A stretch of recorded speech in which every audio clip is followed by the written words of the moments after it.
Hello guys, இன்னைக்கு நம்ம பார்க்க போகிறது player who can't level up episode 10 தான்.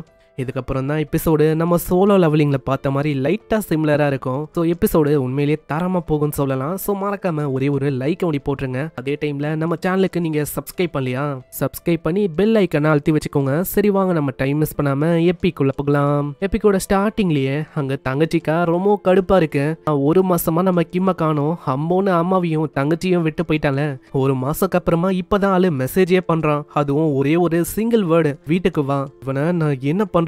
ஒரு மாசமா இவன் எங்க இருந்தான் எதுவுமே எனக்கு தெரியல. இதுக்கும் மேல கால் பண்ணா காலை கூட இவன் எடுக்க மாட்டான். இப்போ என்னன்னா வெறுமா வீட்டுக்கு வா அப்படின்னு மெசேஜ் பண்ணிருக்கான். வீட்டுக்கு போய் நான் வச்சுக்கிறேன். நெக்ஸ்ட் சீன்ல கிம்மோட தங்கச்சி அங்க பயங்கரமா கத்தலான்னு வரா. கேத்தோனே, ஹேய் நீ வந்து எதுக்கு என்னோட காலையை அட்டன் பண்ணல? இது வரைக்கும் இந்த மாதிரிலாம் நம்ம கிம்ம கத்துனதே இல்ல, இதுதான் ஃபர்ஸ்ட் டைம். ஆனா அந்த இடத்துல அவங்க அம்மாவோட வாய்ஸ் கேக்குமா? பார்த்தோனே அவ அப்படியே கம்மன் ஆயிரா. என்ன கிம்முக்காக நீ வந்திருக்கியோ? கிம் வந்து ரூம்ல தூங்கின்னு இருக்காமா. உனக்கும் ரொம்ப பசியா இருக்கும்னு நினைக்கிறேன். உன்னோட ஸ்கூல் வந்து எப்படி போச்சு? அவங்க அம்மாவை பார்த்தோன்னே ஃபர்ஸ்ட் அவர் ரொம்ப ஆச்சரியமாவரா. ஏன் என்ன விஷயம் நம்ம போக போக பார்க்கலாம். அங்க எமோஷனல் ஆகி அவ அழுவ ஆரம்பிச்சிடா. நெக்ஸ்ட் சீன்ல அங்க சமைக்கும் போதே அம்மா பொண்ணு ரெண்டு பேருமே ஜாலியா அங்க சிரிச்சு பேசின்னு இருப்பாங்க.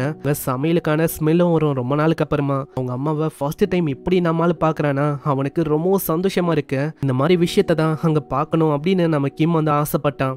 வெளியில வந்தோடனே, அம்மா நீங்க எப்படி தூங்குனீங்க? அட நீங்க யாரு? அம்மாவை நம்ம ஹீரோவால அடையாளமே கண்டுபிடிக்க முடியல.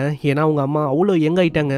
கிம்மோட தங்கச்சிக்கு ஒரு அக்கா இருந்தா எப்படி இருக்கும், அந்த மாதிரி தான் இருக்காங்க. கிம் நீயும் சர்ப்ரைஸா இருக்க போல. நானும் அதே தான். ஸ்டார்டிங்ல பார்க்கும் போது ரொம்ப ஆச்சரியமாயிட்டேன். அதுக்கப்புறம் அவனுக்கு எப்படி அந்த எலிக்சர் கிடைச்சது, அதே மாதிரி 5 வருஷத்துக்கு அப்புறமா இப்பதான் நான் ரொம்ப ஸ்ட்ராங்கா இருக்கேன். இந்த மாதிரி விஷயத்தெல்லாம் சொல்லும் போது அங்க எலிக்சரை பத்தி அவன் சொல்லியிருப்பான்ல.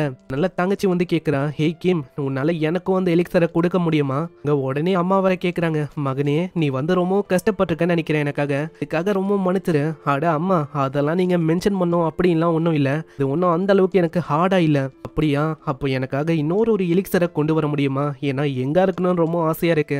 இதே மாதிரி இவங்க ஜாலியா பேசுறாங்க. அடுத்த நாளாவது அங்க மேனேஜரும் வராரு. மேனேஜரும் அதே மாதிரி தான் நம்ம ஹீரோ ஷாக் ஆன மாதிரி ரொம்ப ஷாக் ஆகுறாரு. இந்த சைடு நம்ம ஹீரோவோட அம்மா குணமாயிட்டாங்களே, அதுக்கு அவரு கிஃப்ட் எல்லாம் தராரு. ஹீரோவோட அம்மாவும் சொல்றாங்க, நீங்க என்னோட பையனை நல்லாவே பாத்துக்கினீங்க, அதுக்கு ரொம்ப தேங்க்ஸ். அடுத்த வாட்டி திரும்ப வரணும் என்ன?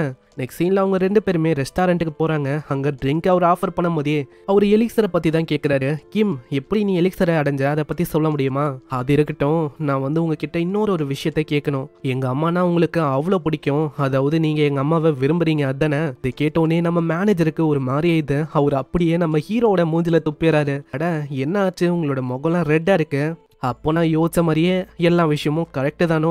எனக்கு அப்பயே தெரியும். ஏன்னா எப்பயுமே நான் இல்லாத போதும் எங்க அம்மாவை நீங்க ரொம்ப நல்லா பாத்துக்கினீங்க. ஏன் இப்போ அவங்க எங்க வேற மாறிட்டாங்க. அப்படி இருக்கும் போது அவங்கள நீங்க விரும்ப மாட்டீங்களா? கவலைப்படாதீங்க, நீங்க ரெண்டு பேரும் ஒன்னா இருக்கிறதுக்கு நானே வேணா ஹெல்ப் பண்றேன். எங்க அப்பா ஒன்றும் இதுக்காக தப்பா ஏத்துக்க மாட்டாரு. ஏன்னா நீங்க ரொம்ப நல்லவரு. அடக்கிம்மு போதும்டா, நம்ம வந்து அதை கொஞ்சம் தள்ளி வச்சுட்டு அப்புறமா அதை பத்தி பேசலாம். ஓ நான் இதுக்கு முன்னாடி கேட்ட விஷயத்த பத்தி நீ சொல்லு. அதுவா?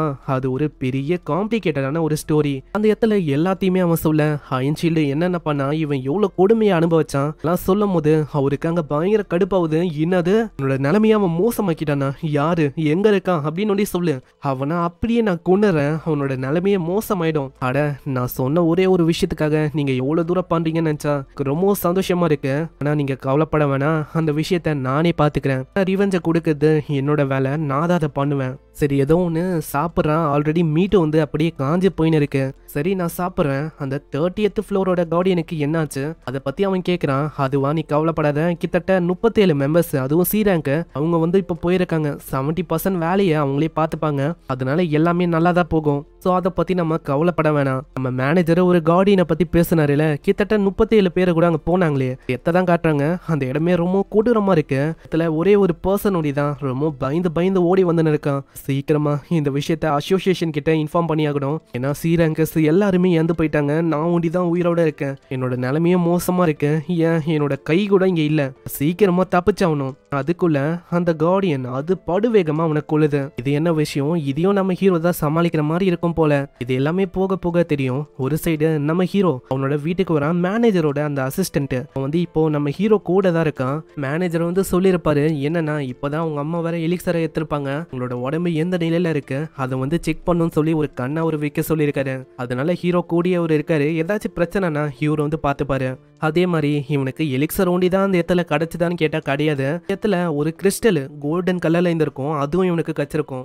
அது வந்து நிறையவே பணத்தை இவனுக்கு கொடுத்துருக்கும். அது மூலமா இருக்கிற எல்லா கடனும் இவனுக்கு முடிஞ்சு போயிருக்கும். என்னதான் எல்லா விஷயமும் முடிஞ்சு போயிருந்தாலும் டாக்ஸ் அது இதுன்னு எல்லா விஷயமும் போக 20 மில்லியன் மீதி இருந்திருக்கும். நம்ம கிம்மோட ஃபேமிலி வேற ஒரு ஹவுஸை வாங்கலாம் அப்படின்னு யோசிச்சிருப்பாங்க. அதுக்கும் ஆளு வந்து பிளானை சொல்றாரு, இந்த மாதிரி நான் எல்லா விஷயத்தையும் பாத்துக்கிறேன். ஆனா அதுக்கு முன்னாடி நம்ம ஹீரோ வந்து ஒரு வயசான தாத்தா வந்து ஒரு ஆர்மரை கொடுத்திருப்பாருல, அவரை பார்க்க போறான். அவரு தான் ஒரு மிகப்பெரிய உதவியை பண்ணிருப்பாரு. ஏன்னா அந்த இடத்துல அந்த ஆர்மரோடு இல்லைன்னா அவ்வளவுதான், அங்க ராஜர் பண்ண அட்டாக்ல நம்ம ஹீரோ இறந்து போயிருப்பான். இந்த பெரிய அட்டாக்னால அந்த ஷீல்டும் அழிஞ்சு போயிடுச்சு. தாத்தா வேற இதுக்கு முன்னாடியே ஏகப்பட்ட பொருளையும் தந்திருப்பாரு. இந்த கடனை பத்தி சொல்ல அவரு ரொம்ப ஷாக் ஆகுறாரு. ஏன்னா தாத்தா கிட்டத்தட்ட 3.5 மில்லியனோட இருக்கிற பொருளை வந்து கொடுத்திருப்பாரு. அதையும் யோசிக்காம அதுக்கான கடனை அவன் கொடுக்கணும்ல, அதுக்காக அந்த இடத்துக்கு வரான். தாத்தா பயங்கரமா வேலை செய்யும் போது பின்னாடியே அந்த பேரக்காரனும் வந்து கத்துறான், தாத்தா நம்மளுக்கு கெஸ்ட் வந்திருக்காங்க, வேற யாரும் இல்ல கிம்மு தான். அங்க அதுக்காக தான் நிறையவே பணத்தையும் கொண்டு வந்திருக்கான். தாத்தாக்கும் அதை பார்த்தோன்னே ரொம்ப சந்தோஷமா இருக்கு. அம்மால வந்து திரும்ப உயிரோட வந்துட்டான்ல. நான் நம்ம ஹீரோவோட அந்த ஷீல்டு அது வந்து இப்போ நம்ம ஹீரோ கிட்ட இருக்காது. பெர்னார்டு காணும் தெரிஞ்சோடனே கொஞ்சம் கஷ்டமா இருக்கு. அப்பனா பெர்னார்டு இறந்து போயிட்டானா? ஆமா, அவனால் தான் நான் வந்து இங்க உயிரோட இருக்கேன்.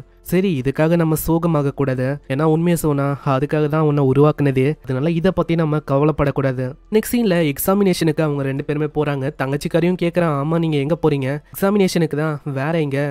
ஏன் தெரியல, ஆனா நீங்க கொஞ்சம் டாலா இருக்கிற மாதிரி தெரியுது. என்னது அப்படியா? நெக்ஸ்ட் சீன்ல எக்ஸாமினேஷன் பண்ணும்போது அந்த மேனேஜரோட அசிஸ்டன்ட் அவரே ரொம்ப ஷாக் ஆகுறாரு. என்னன்னு தெரியல, நம்ம ஹீரோ மஸ்குலராகவும் ஒரு மாதிரி 3 இன்ச் ஹைட்டாவும் இருக்கான். நான் ஏதோ ஸ்டார்டிங்ல அவனை பார்க்கும்போது செலிபிரிட்டி அப்படின்னு நினைச்சேன். இது நீதான். இடத்துல நம்ம ஹீரோவோட பாடியை செக் பண்ணதுல இதுவே 25 வருஷத்துக்கு முன்னாடி இவனோட பாடியை செக் பண்ணியிருந்தாங்கன்னா இது ஒலிம்பிக்ல ஒரு மிகப்பெரிய ரெக்கார்டா இருந்திருக்கும். ஆனா இப்போ வந்து அப்படி இல்ல. சரி, ஏதோ ஒண்ணு சொல்லுங்க, ஆர்வமா இருக்கு. இப்போ நீ ஒரு மிகப்பெரிய SS ரேங்க்ல இருக்க, ஒரு ஹை ரேங்கருக்கு சமம். அட எவ்வளவுதானா? இந்த விஷயம் வந்து எனக்கே தெரியுமே. அட இதுக்காக கொஞ்சம் கூட நீ சர்ப்ரைஸ் ஆகலையா என்ன? இந்த இடத்துல மேனேஜரும் வராரு. மேனேஜர் அவங்க அம்மாவை பத்தி சொல்றாங்க. உங்க அம்மா வந்து பர்ஃபெக்டா ஆல் ரைட்டா இருக்காங்க, அவங்க ரொம்ப ஹெல்த்தியாவும் இருக்காங்க. அதே மாதிரி ஒரு ஆவரேஜான மென்னை கம்பேர் பண்ண அவங்களோட பவர் ரொம்ப அதிகமா இருக்கு.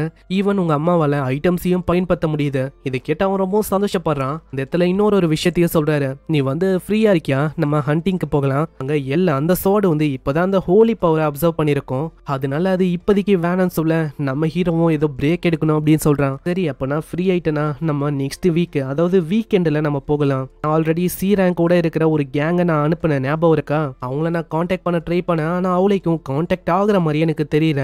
அதனால நெக்ஸ்ட் வீக் வந்து ஒரு B ரேங்க் சென்ட் பண்ணலான்னு இருக்கேன். அது கூட நீயும் போனா நல்லா இருக்கும். ஆல்ரெடி ஒரு ரூமர் பரவுது மாதிரி அந்த கார்டியன் வந்து மத்தவங்களோட பவர்ஸ் அப்சர்வ் பண்ணான். அப்படி பார்த்தா நீங்க சொல்றபடி ஆமா அதேதான். உங்க எல்லாரோட பவரையும் அது வந்து அப்சர்வ் பண்ணி க்ரோ ஆகுதுன்னு நினைக்கிறேன். போக போக அது இன்னும் ஸ்ட்ராங் ஆயினதான் போகுது அந்த கார்டியன். நாளைக்கும் இதை நீ தான் பாத்துக்கிற மாதிரி இருக்கும்.